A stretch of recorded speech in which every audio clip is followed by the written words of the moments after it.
অজিত প্রসাদ মাহাতো বাবু, আপনি কেন দাঁড়িয়েছেন জানি না, আমরা জানি না, তৃণমূলকে সুবিধা করার জন্য।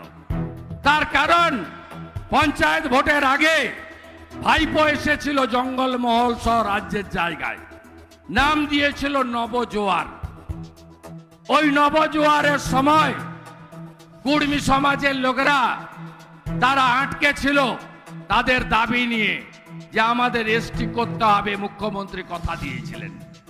সেখানে দাঁড়িয়ে অন ক্যামেরা সবার সামনে ভাইপো বলেছে কুর্মীদের ভোট আমার দরকার নেই। হ্যাঁ কি না বলুন, হ্যাঁ কি না বলুন। তা কুর্মীদের ভোট যখন দরকার নাই, তাহলে কুর্মীদের ভোট তৃণমূলের লাগবে না।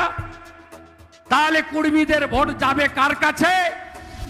যারা তৃণমূলকে হারাতে পারবে, বিজেপির কাছে। তাই কুর্মীদের ভোট কাটার জন্য, অর্থাৎ তৃণমূল যাদের ভোট চায় না তাদের ভোট কাটানোর জন্য অজিত বাবু প্রার্থী হয়েছে। আমি বলরামপুরে চ্যালেঞ্জ করেছিলাম মাননীয় অজিত প্রসাদ মাহাতো বাবুকে, বলেছিলাম 17 সাল থেকে জাস্টিফিকেশন যৌক্তিকতা আছে, কেন্দ্র 23 সালের মার্চ মাস পর্যন্ত 10টা চিঠি দিয়েছে। যৌক্তিকতা বলো, কেন তোমাদের এসটি স্ট্যাটাস দিতে হবে? মমতা ব্যানার্জি পাঠায়নি কেন? যাতে কুর্মী আর আদিবাসী জনজাতিদের লড়াই চালু থাকে।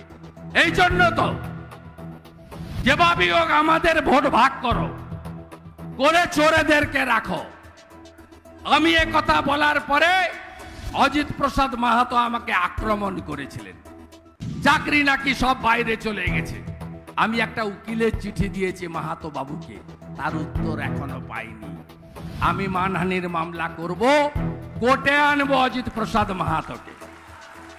তৃণমূলের বিটিম হিসেবে তৃণমূলের কাছ থেকে চুক্তি করে আপনি চোর তৃণমূলকে পঞ্চায়েতে জিতিয়েছেন, এবারে আপনাকে জিততে দেব না, আর ভোট ভাগ হতে দেব না। লড়াই সিধা, একদিকে চোর তৃণমূল, আর একদিকে রাষ্ট্রবাদী বিজেপি। কাকে ভোট দেবেন ঠিক করুন, মাঝখানে কেউ নেই। নেপাল বাবু, সম্মানীয় মানুষ, আপনি ভোটে লড়ছেন কার ভোট কাটার জন্য, কাকে সুবিধা পাওয়ার জন্য? আপনার একটা ছোট মিউনিসিপালিটি জালদা, সেই মিউনিসিপালিটি আপনি রাখতে পেরেছেন? আপনি লড়বেন তৃণমূলের সঙ্গে। তপন কান্দু খুন হয়েছিল যারা, আপনাদেরকে পাশে কেউ দাঁড়ায়নি। আমাদের এমপি এমএলএরা আপনার বাড়িতে গেছে তপন কান্দুর পাশে, আমি গেছি, আমরা গেছি, সবাই গেছি। আপনি আজকে ভোট কেটে চোর তৃণমূলকে সুবিধা করার সুযোগ দিতে চান। দয়া করে যারা ভোট কাটার জন্য দাঁড়িয়েছে ভোট নষ্ট করবেন না। আপনারও একটা ভোট, রাষ্ট্রপতি মহোদয়ারও একটা ভোট।